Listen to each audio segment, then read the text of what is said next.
자, 확진자가 속출하고 있는데 여러 가지 좀 부족한 것들이 많습니다. 집단시설의 감염 그리고 동시다발적인 확산 이런 부분인데요.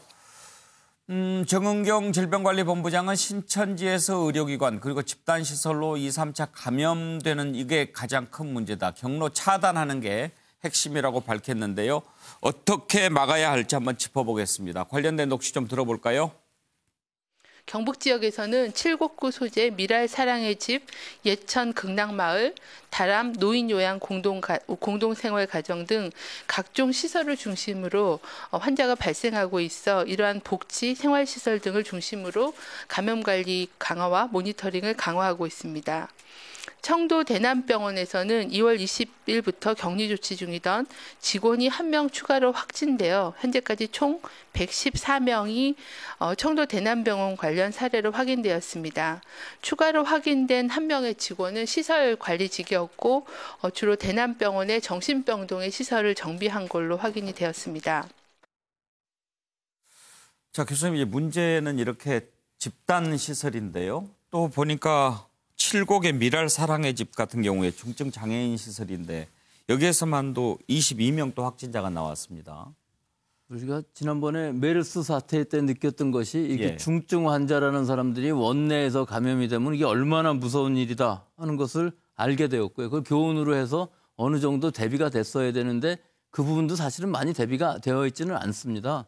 그런데 더구나 우리가 이 코로나19 바이러스에 대해서 처음부터 우려했던 것이 그 취약계층들, 즉 요양병원이라든지 요양원, 중증장애인 시설 같은 것들, 또 원내 감염에서 원인 불명의 폐렴 환자들을 다 조사를 해야 된다 하는데 이 부분들이 지금 미흡했던 건 분명히 맞습니다. 예. 그래서 거기서 대부분의 사망자가 나왔고, 근데 실제로는 근본적인 원인을 지금 뭐 따져서 어떻게 하자는 얘기는 아니지만 결국은 이 취약한 사람들한테 감염이 갔다는 것은 우리 복지시설이 그만큼 모자라는 뜻도 되고, 또 한 가지 짚어야 될 부분은 실제 우리 공공의료가 너무 약한 부분이 있습니다. 예. 뭐 공공병원을 막 없앤다든지 이게 어떤 차이가 있느냐 하면요.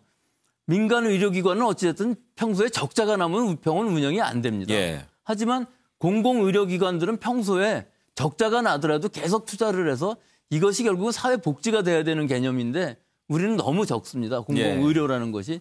또 이 진단 같은 것도 그렇습니다. 평소에 준비를 할 수 있어야 되는데 이런 신종감염병은 평소에 준비를 할 수가 없어요. 병이 없기 때문에 미리 준비를 할 수가 없는 것이기 때문에 재난이 일어났을 때 신속하게 얼마나 대처할 수 있느냐. 여러 가지 진단 방법들이 다 있거든요. 지금도 사실은 해결할 방법들도 많이 있습니다. 진단 방법 중에서는 뭐 대구 시민들을 위한 여러 가지 그 신속 진단 키트라든지 혹은 항체 검사를 한다든지 하는 여러 가지 방법들이 있는데 이게 공론화되지를 못하고 해외에서는 이미 개발되어 있는 키트고 우리도 벌써 임신 진단 키트라든지 이런 것들이 다 상용화되어 있는 상황인데 이것들에 대한 평가, 허가 이런 것들이 굉장히 늦어진다 하는 것은 대처가 사실 또 미흡한 부분들이 있기 때문에 전체적으로 봤을 때 우리 전체적인 시스템에도 어느 정도 좀 문제는 있다 하는 것을 말씀드리고 있습니다. 예, 이렇게 보건의료 차원을 좀 짚어봤는데요. 이 차원 이외에 지금 이렇게 확산되고 또 집단시설을 중심으로 감염이 막 확산되는 상황에서 특히 또 대구 경북 지역의 피해가 심각한 상황에서 어떻게 우선순위를 두고 대처를 해야 될 것이라고 우리 패널들은 생각하는지 한번 들어보겠습니다.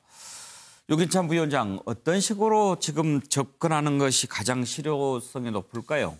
일단 보건당국에서 예상을 예측 후에 이제 대응을 하겠지만요. 어쨌든 그 의료법상 그 지도명령권 발동도 한번 생각해봐야 될 것 같고요. 지도명령권. 네, 왜냐하면 의료인들이 지금 많이 부족한 상태이기 때문에 자원봉사를 하실 분이 많이 계시겠지만 어쨌든 그 추이를 봐서 지도명령권 발동 한번 검토해봐야 될 것 같고 또는 이게 확산될 것에 대비해서 백신 개발을 일반 사기업에 맡기면 이윤 때문에 아마 오래 걸릴 것 같아요. 그래서 백신 개발을 국가 주도로 한번 추진하는 부분도 한번 고려해봐야 된다. 시급하지 않나 생각이 되고요. 또한 민관 정 해가지고 공동체를 만들어서 의협 같은 경우에는 청와대도 초청 못 받았거든요. 그래서 전문가 집단이 포함된 민관 정의 협의체를 만들어서 대응하는 것도 검토해볼 만하다라고 생각합니다. 백순 교수. 지금 뭐 백신 개발이라든지 이런 부분을 말씀하셨는데 이거 국가가 아니라 뭐 미국에서 해도 안 됩니다. 아무리 돈을 넣어도 안 되는 이유가 뭐냐면요. 이 백신이라는 것은 개발하기는 쉽지만 그 이후에 안전성 실험을 하는 데는 상당히 많이 시간이 걸립니다. 일단 동물 실험을 해야 이 약이 효과가 있느냐 없느냐 둘째치고 사람한테 과연 부작용이 있느냐 없느냐를 봐야 되고요. 그 이후에 결국 임상 1, 2상을 하게 된다면은 이것은 벌써 시간의 문제이기 때문에 백신 개발이 된다 할지라도 쓸 수 없는 상황이라 WHO에서도 18개월 얘기를 한 거거든요. 그런데 과연 18개월 후에 이 백신을 쓸 수 있겠습니까? 18개월 후에는 코로나 20이 나올 수가 있는 상황이기 때문에 19는 벌써 19년이라고 해서 19가 된 거거든요. 이것에 대한 백신을 안 듣는 상황이기 때문에 지금 상황에서 치료제를 개발한다든가 백신을 개발하는 것은 벌써 때가 늦은 일이고요.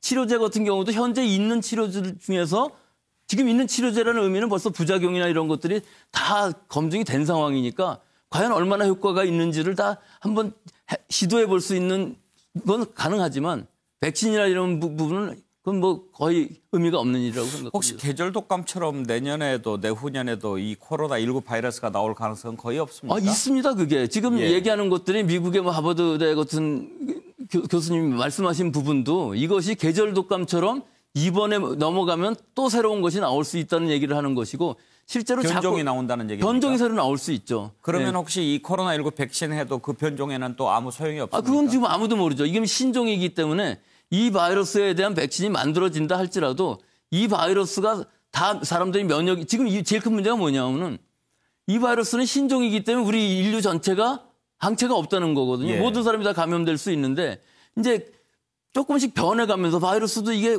우리는 잘 모르지만 집단지성 같은 것들이 있어서 전파력이 가면 독성이 약하고 자꾸 변해갑니다. 그러니까 새로운 게 나왔을 때는 우리는 또 뭐 재감염이라는 얘기가 나오지만 실제로는 우리 독감 매년 걸리지 않습니까? 아무리 예방 백신을 만들어도 매년 틀리는 경우가 많거든요.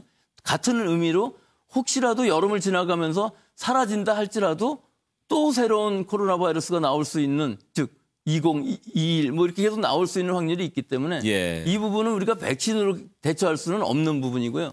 치료제라 그러면 상당히 가능성은 있습니다. 일반적으로 코로나 바이러스에 드는 치료제를 개발하고 발견할 수 있다면 그건 대단한 일이 될 수 있지만 백신으로 이걸 쫓아갈 수는 없는 상황이라고 봅니다.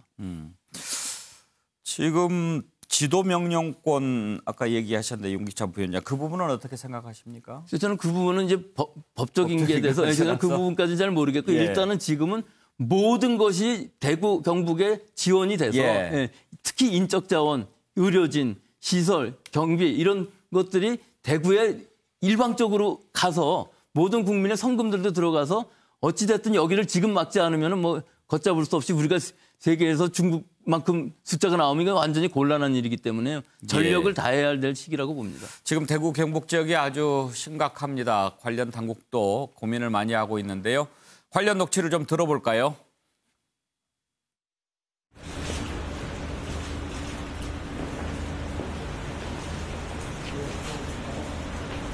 코로나 폐렴 환자를 잘 치료할 수 있는, 전문적으로 할 수 있는 감염내과, 호흡기내과 전문하시는 분들이 절대 다수가 부족한 상태입니다. 물품은 많이 신경 써 주셔서 구입하시고 보급을 해 주십니다만은 지금 이 상태로 가면 언제 동인할지 모릅니다. 물품에 따라서 차이는 좀 있습니다만은 며칠 내로 동인할 품목도 있고 하니까 얼마가 필요하냐고 묻지 마시고 무조건 주시면 아껴 쓰겠습니다. 의료진들이 여러 가지 많은 부담을 느끼시리라고 생각하는데 그럼에도 불구하고 적극적으로 동참해 주시고 이렇게 애써 주시는 것에 대해서 국민을 대신해서 진심으로 감사의 말씀을 드립니다.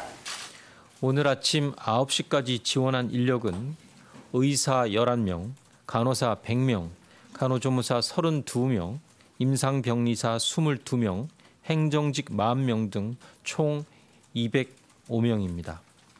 이분들에게 다시 한번 감사드리며 아직도 더 많은 의료인들이 필요한 만큼 뜻있는 분들의 신청을 당부드립니다. 최경철은 지금 대구 경북 지역의 지원이 아주 시급한 상황입니다. 네, 어제 의료진에 대해서 대통령께서 말씀하셨는데 어제 대구 의료원장이 대통령께서 이런 설명도 드렸어요. 많은 다른 지역에서 지금 자원봉사 형식으로 오셔서 여기에서 지금 근무해 주시는 분들이 굉장히 많다. 그래서 그분들도 대통령하고 인사를 하셨고 그래서 대통령께서 아주 큰 칭찬을 하시면서 매우 기뻐하셨는데 지금 다른 지역에 계신 의료진들의 도움이 매우 절실합니다. 그분들이 좀 결심을 해 주셨으면 좋겠고 지금 대구시 의사회장도 지금 개원이들 중에서 저렇게 좀 자원봉사를 할 수 있는 사람들을 많이 모집을 한다고 하니까 또 많이 호응을 하고 계세요. 그래서 지금 많은 의료진들이 스스로의 자원봉사를 통해서 이 어려운 난국을 극복하고 있는데 정말 감사할 따름이고 더 많은 분들이 좀 손을 들고 나서 주셨으면 이 위기를 좀 더 빨리 극복할 수 있지 않을까 저는 그렇게 생각합니다. 예. 교수님 혹시 확진자가 지금 많아지면은 치료를 받을 병상이 부족할 수도 있지 않습니까? 예, 그거는 뭐 처음부터 예상됐던 일이고요. 예. 벌써 이제 음악격리병동은 모자라는 것이고 예. 그건 뭐 결정된 일이고 일단은 격리라는 의미에서는 좀 1인실 격리가 상당히 돼야 될 것이고 예. 또 그다음은 감염병만 전문으로 하는 병원을 지정을 하는 것인데 벌써 지정을 했을 텐데 이것이 그 전원하는 것이 상당히 또 시간이 걸릴 수 있습니다. 거기 네. 일단 입원해 계신 분들은 다른 데로 전원을 해야 되니까요. 그다음 방법으로는 또 수도권이나 서울 지역으로 옮기는 민간 의료기관들을 이용해서 병상들을 굉장히 많이 확보하고 또 서울 수도권에서 환자가 나타나는 것을 또 막기 위해서는 막는다기보다는 그것을 그 환자들을 다 소화하기 위해서는 지금부터 빨리 준비를 해야 서울 수도권이 제일 많거든요. 병원도. 예. 그 부분에서 많은 대비가 돼야만 앞으로 어떤 상황이 벌어질지는 잘 모르겠지만 일단은 이것이 진짜로 정말로 많은 사람의 환자가 생긴다고 하면 또 그때는 큰 문제가 안 될 수도 있습니다. 신종플루처럼. 맨 처음에 완치 판정 받은 환자가 며칠간 치료를 했죠. 뭐 보통 빠른 사람들은 5일부터 5일 정도. 10여일 정도에 완치되는 사람도 많은데 초기에 발견되면. 초기에 발견되고 진단되고 건강하고. 초기부터 치료하고 그런데 이 바이러스의 특징이 폐렴으로도 빨리 갈 수 있다는 부분이 있거든요. 약한 분들은. 그래서 아무리 치료를 해도 사망하는 사람들이 생기기 때문에 굉장히 전파력이 강해서 우리가 모르는 사이에 전염을 시키면서 사망하는 사람들 더 많이 생긴다는 예. 이런 굉장히 까다로운 바이러스인 건 사실입니다. 김성환 평론가 이제 모레 문재인 대통령과 여야 대표 회동이 청와대에서 있습니다. 거기에서 좀 좋은 의견들이 많이 좀 나왔으면 하는데요. 그러니까 지금 제일 중요한 거는요. 국민을 위로하는 것과 심리적 안정감을 주는 거라고 생각합니다. 정치권이나 뭐 대통령이 머리를 맞대고 뭔가 해법을 논의한다고 하는 것이고요. 그리고 대구 지역에 부족한 부분들이 있으면 빨리 찾아내서 정부 차원에서 대대적 지원을 하고 있다고 하는 그런 것들을 좀 가시적으로 보여줬으면 좋겠고 마스크 사는 데 있어서도 국민들이 불편하지 않도록 국민들이 좀 체감하는 변화를 느낄 수 있도록 만들어줬으면 좋겠습니다. 예.